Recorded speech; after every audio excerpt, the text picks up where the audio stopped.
السلام علیکم ورحمۃ اللہ وبرکاتہ۔ آپ کا استقبال ہے ہمارے چینل اردو کلاس میں۔ ہمیں امید ہے کہ آپ حضرات بخیر و عافیت ہوں گے اور اردو پڑھنے کے لیے ہر سبق کو اسٹیپ بائی اسٹیپ اچھے سے سمجھ کر پڑھ رہے ہوں گے۔ آج ہم اگلا سبق پڑھنے والے ہیں، دینی تعلیم کا رسالہ نمبر 1 اور صفحہ نمبر 18۔ آپ دیکھ سکتے ہیں، اگر آپ اردو پڑھنا بالکل بھی نہیں جانتے تو پلے لسٹ کو ضرور چیک کریں۔ ہم نے پہلے اسٹیپ میں اردو کا آسان قاعدہ ایڈ کیا ہے۔ ہر شخص کو اردو سیکھنے کے لیے ضروری ہے کہ اردو کا آسان قاعدہ پڑھے۔ دوسرے اسٹیپ میں تعلیم الاسلام کا پہلا حصہ ہے۔ اگر آپ کی اردو مضبوط ہو گئی ہے تو تعلیم الاسلام کا پہلا حصہ شروع کیجئے، اور اگر آپ کی اردو ویک ہے، کمزور ہے، مضبوط نہیں ہوئی تو آپ کو چاہیے کہ ایکسٹرا پارٹ جس میں ہم نے دینی تعلیم کو ایڈ کیا ہے، آپ وہاں سے پڑھنا اسٹارٹ کیجئے۔ اس سے پہلے ہم نے ایک سبق چھوڑ دیا ہے جو حمد کے اور نظم کے انداز میں ہے۔ انشاءاللہ آج کے اس سبق کو پڑھنے کے بعد اگلا جو سبق آئے گا انشاءاللہ ہم وہ سبق جو چھوٹا ہوا ہے یعنی حمد، وہ انشاءاللہ ہم پڑھیں گے۔ آج کا سبق ہم شروع کرنے جا رہے ہیں، بہت ہی آسان ہے، اینڈ تک ویڈیو دیکھیں، ذرا بھی اسکپ نہ کریں۔ کوئی بات سمجھ میں نہ آئے تو آپ ہمیں پوچھ سکتے ہیں، انشاءاللہ ہم جواب دینے کی پوری کوشش کریں گے۔ اگر آپ کو اس کتاب کی PDF چاہیے تو لنک ڈسکرپشن میں مل جائے گی۔ بسم اللہ الرحمن الرحیم۔ اسلام، ہم مسلمان ہیں۔ یہاں پر ہم استعمال ہوا ہے، لہٰذا یہاں پر آئے گا ہیں، اور اگر یہاں پر وہ ہوتا یعنی وہ مسلمان ہے تو یہ ہے آتا۔ ہمارا مذہب اسلام ہے، اسلام سچا مذہب ہے، اسلام اچھا مذہب ہے۔ دو چشمے والی ہا آ گئی، لہٰذا چے کا آواز بدل کر ہو جائے گا چھ، اچھا۔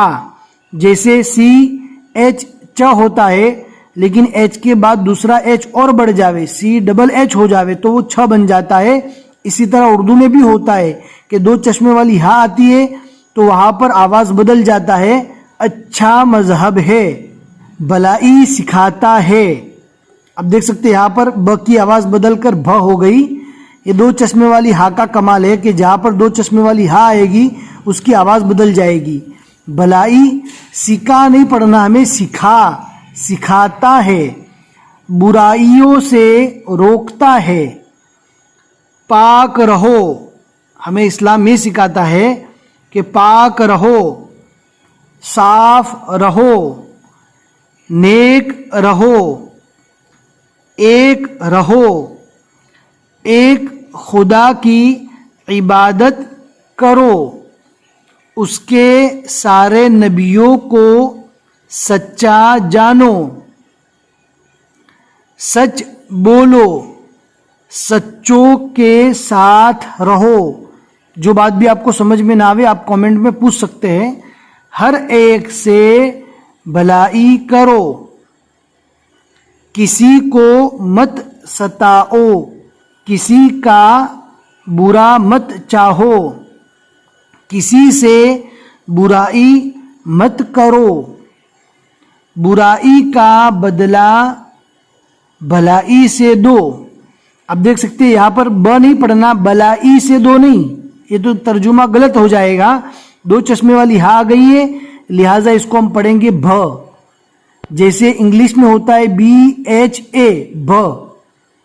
اگر BA ہو جائے گا تو بلائی ہو جائے گا، BA بلائی، اور اگر BHA ہو جاتا ہے، H کا جو کام انگلش میں ہے وہی دو چشمے والی ہا کا کام اردو میں ہے، بھلائی سے دو۔ اس طرح غیروں کو اپنا بناؤ، یہی اسلام سکھاتا ہے۔ اسلام بہت اچھا مذہب ہے، اسلام بہت آسان مذہب ہے۔ آگے یہ سوالات ہیں، آپ ان سوالات کو خود حل کرنے کی پوری کوشش کریں۔ اگر آپ نے آج کا یہ سبق مکمل سنا ہے، سمجھا ہے تو انشاءاللہ آپ کو ان سوالات کا جواب دینا بہت ہی آسان ہو جائے گا۔ بہت شارٹ میں جواب دینا ہے، بس آج کے لیے اتنا ہی سبق ہے۔ ہم آپ کو اردو سکھانے کے لیے بہت محنت کرتے ہیں، لہٰذا ہر سبق کو شیئر کرنا نہ بھولے، اپنے دوستوں کے ساتھ ضرور شیئر کریں۔ جتنے لوگ بھی آگے پڑھتے رہیں گے آپ کو ثواب ملے گا۔ پھر ملیں گے انشاءاللہ اگلے سبق میں۔ السلام علیکم ورحمۃ اللہ وبرکاتہ۔